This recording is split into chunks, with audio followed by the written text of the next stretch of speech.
Bismillahirrahmanirrahim. Assalamualaikum warahmatullahi wabarakatuh. Halo semua. Naruh uang di dalam saku. Sakunya robek gara-gara kuku. Masih di mapel PKWU dengan bab yang baru. Yang mau balas pantunnya boleh ya di kolom komentar.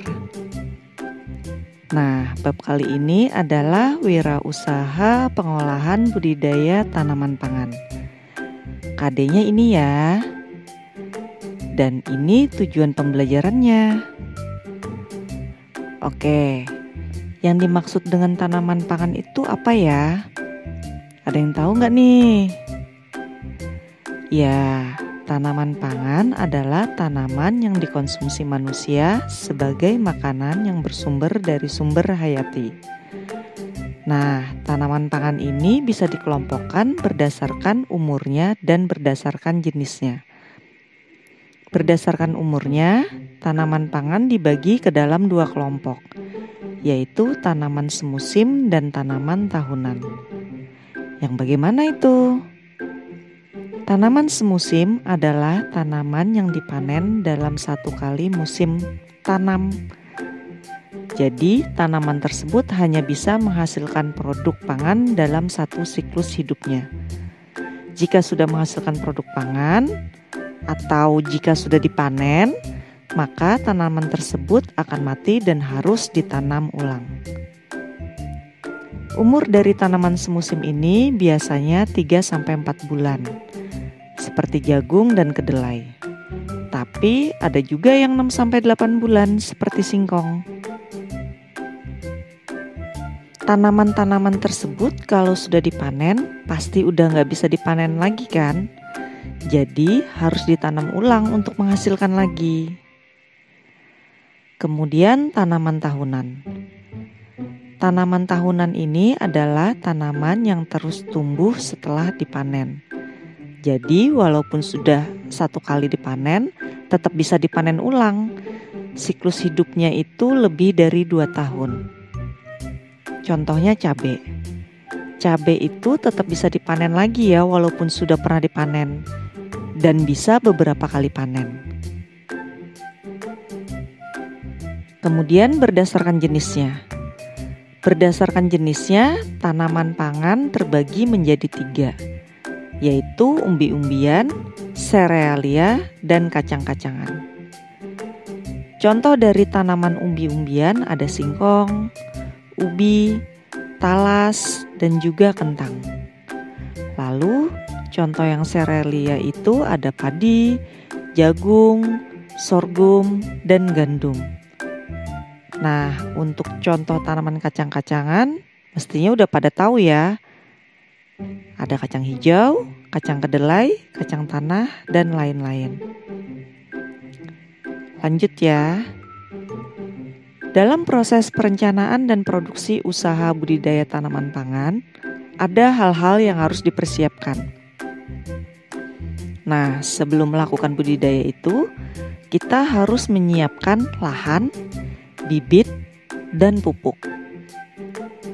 Untuk memilih lahan atau media tanah perlu dilakukan dengan memilih lokasi yang tepat dan juga dipetakan lokasinya seperti apa. Serta jangan lupa membuat saluran drainase atau sistem pengairan untuk tanaman pangan yang akan ditanam. Kemudian memilih bibit. Dalam memilih bibit, harus memilih bibit varietas unggul dan sehat.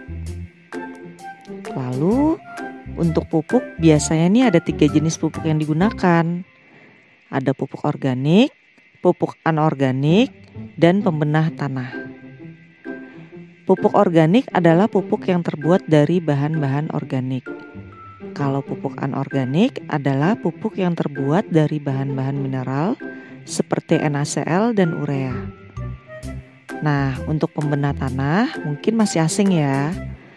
Pembenah tanah ini adalah pupuk yang terbuat bisa dari bahan sintetis atau bahan alami yang mampu memperbaiki sifat fisik, kimia, dan biologi tanah.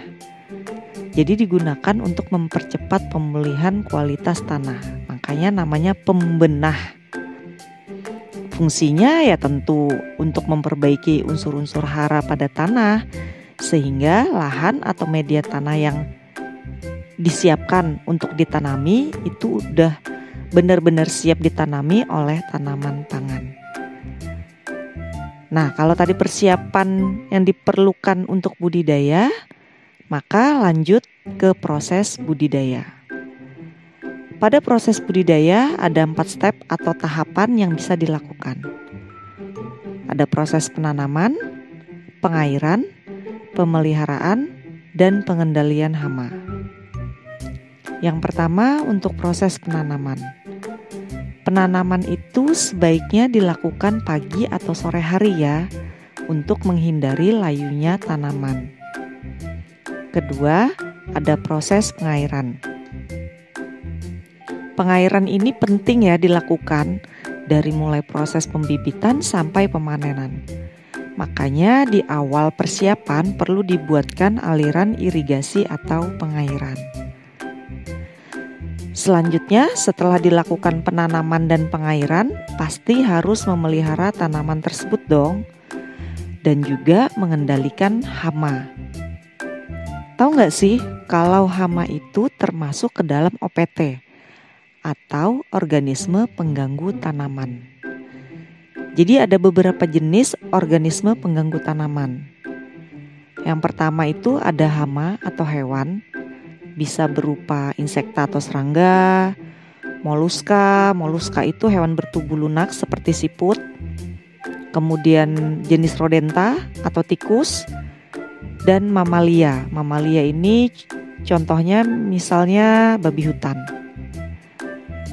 Nah, yang kedua itu ada vektor yang merupakan organisme pengganggu tanaman berupa faktor pembawa penyakit seperti virus dan bakteri. Dan yang ketiga gulma atau organisme pengganggu tanaman berupa tumbuhan liar. Kalau ini sering banget ya dilihat atau ditemuin. Jadi ada tumbuhan yang tumbuh di sekitar tanaman yang pertumbuhannya itu nggak dikehendaki dan umumnya merugikan. Itu yang disebut gulma. Selanjutnya, setelah proses budidaya, ada proses panen dan pasca panen. Untuk panen, sama ya, waktunya seperti menanam, sebaiknya dilakukan pada pagi atau sore hari. Agar produknya tetap bagus dan juga memudahkan untuk melakukan pengemasan dan pengangkutan. Oke, selesai sudah pembahasan kali ini. Sampai jumpa di pembahasan berikutnya ya. Terima kasih. Wassalamualaikum warahmatullahi wabarakatuh.